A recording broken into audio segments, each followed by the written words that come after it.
जटाटवीगलज्जलप्रवाहपावितस्थले घलेवलम्ब्य लम्बिताम्बुजङ्गपुङ्गमालिकाढमड्ढमड्ढमड्ढमन्निनादमड्ढमर्वयुञ्चकार चण्डताण्डवं तनोतु न शिव शिवम्। आज हम आपको बताते हैं कि भगवान शिव की उत्पत्ति कैसे हुई, पूरे परमाणु के आधार पर। वीडियो अंत तक जरूर देखें। शिवजी भगवान की उत्पत्ति के बारे में जो वीडियो बना रहा हूँ वो चारों वेद, बाइबल, कुरान शरीफ और प्रमाणित संतों के आधार पर है। ये कोई दंत कथा नहीं है। इस पर आप पूर्ण विश्वास करें। सर्वप्रथम परमात्मा सत्पुरुष अकेले थे जो आदि अनादि हैं।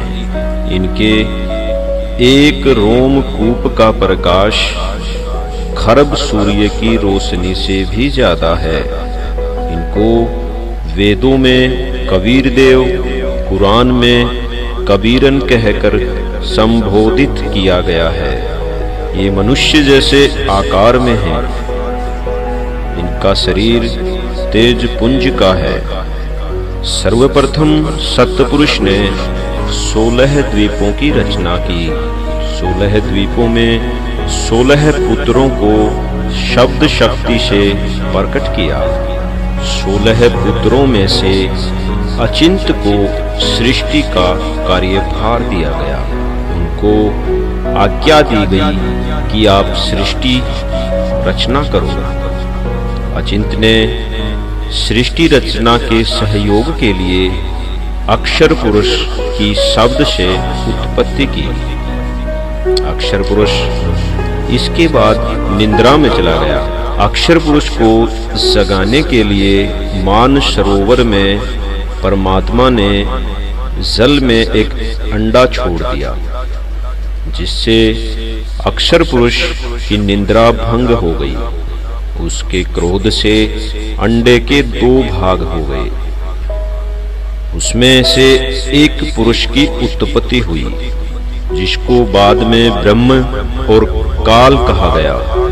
सत्पुरुष ने अपनी शब्द शक्ति से एक राजेश्वरी शक्ति उत्पन्न की, जिससे सर्व ब्रह्मांडों को स्थापित करवाया। ब्रह्म ने अपना अलग राज्य स्थापित करने के लिए 70 युग तप किया। जब ये तप कर रहा था तो सर्व आत्माएं इसको देख रही थी। इसको तप करता हुआ देखकर सभी आत्माएं इस पर आसक्त हो गई और सभी आत्माएं अपने पतिव्रता पद से गिर गई। सतपुरुष ने पूछा, आप क्या चाहते हो? काल ने कहा, पिताजी अलग से राज्य। तभी सतपुरुष ने 70 युग तप के बदले काल को 21 ब्रह्मांड दे दिए।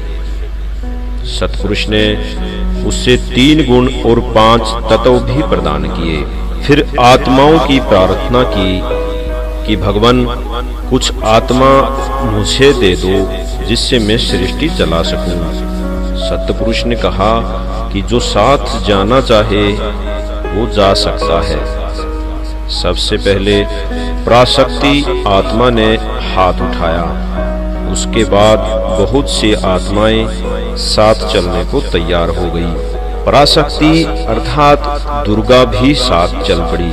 दुर्गा के पास शब्द शक्ति थी, जो शब्द से जीवात्माएं प्रकट करके सृष्टि को चला सकती थी। लेकिन काल के मन में वासना उत्पन्न हुई और दुर्गा के साथ जबरदस्ती करनी चाहिए। दुर्गा ने काल के मुख में प्रवेश करके सूक्ष्म रूप बनाकर पेट में जा छुपी।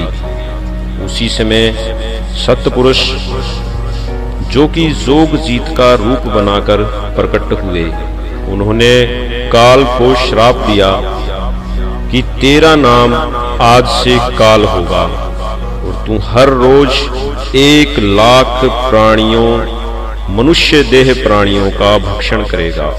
उन दोनों को वहां से निष्कासित किया गया।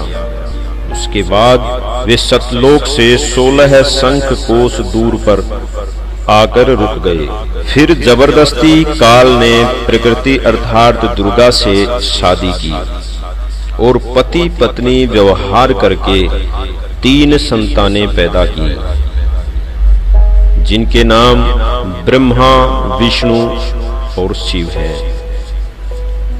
इन तीनों को सृष्टि में से एक एक विभाग दिया गया। जैसे ब्रह्मा जी को रजोगुण, विष्णु जी को सतोगुण और शिव जी भगवान को तमोगुण दिया गया। इस प्रकार शिव जी भगवान की उत्पत्ति हुई। शिव जी भगवान के कार्य आपको बताते हैं कि शिव जी भगवान का मुख्य कार्य क्या है। परमात्मा ने काल को 1 लाख मनुष्यधारी आत्माओं को खाने का श्राप दे रखा है।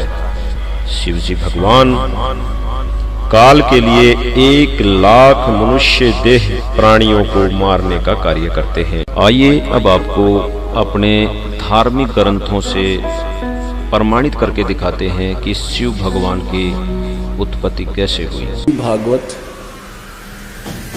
सचित्र मोटा टाइप केवल हिंदी, इसके तीसरे स्कंद में 123 पृष्ठ पे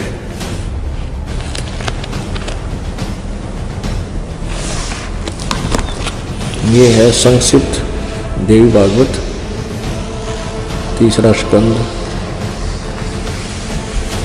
पृष्ठ 123 पृष्ठ। यहां से शुरू करते हैं। भगवान विष्णु जी अपनी माता दुर्गा की महिमा करता है और कहता तुम शुद्ध स्वरूपा हो, यह सारा संसार तुम्हीं से उद्भासित हो रहा है। मैं ब्रह्मा और शंकर हम सभी तुम्हारी कृपा से विद्यमान हैं। हमारा आविर्भाव बिन जन्म, तिरोभाव बिन मृत्यु हुआ करता है। हमारा तो जन्म और मृत्यु, आविर्भाव और तिरोभाव होता है, अर्थात हम अविनाशी नहीं हैं। केवल तुम ही नित्य हो, तुम ही अविनाशी हो, जगत जननी हो, प्रकृति और सनातनी देवी हो। प्रकृति भी दुर्गा को कहते हैं। अब यहां देखिएगा, भगवान शंकर बोले देवी यदि महाभाग विष्णु तुम्हीं से उत्पन्न हुए हैं, प्रकट हुए हैं, तो उनके बाद उत्पन्न होने वाले ब्रह्मा भी तुम्हारे ही बालक हुए। फिर मैं तमोग्नि लीला करने वाला शंकर क्या तुम्हारी संतान नहीं हुआ, अर्थात मुझे भी उत्पन्न करने वाली तुम ही हो। शिवे संपूर्ण संसार की सृष्टि करने में तुम बड़ी चतुर हो।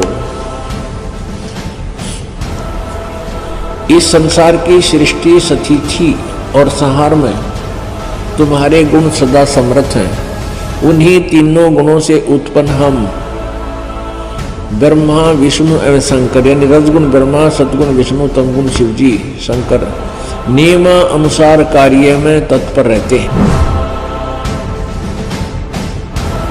आपको ये वीडियो पसंद आए तो वीडियो को लाइक, कमेंट्स और शेयर जरूर करें।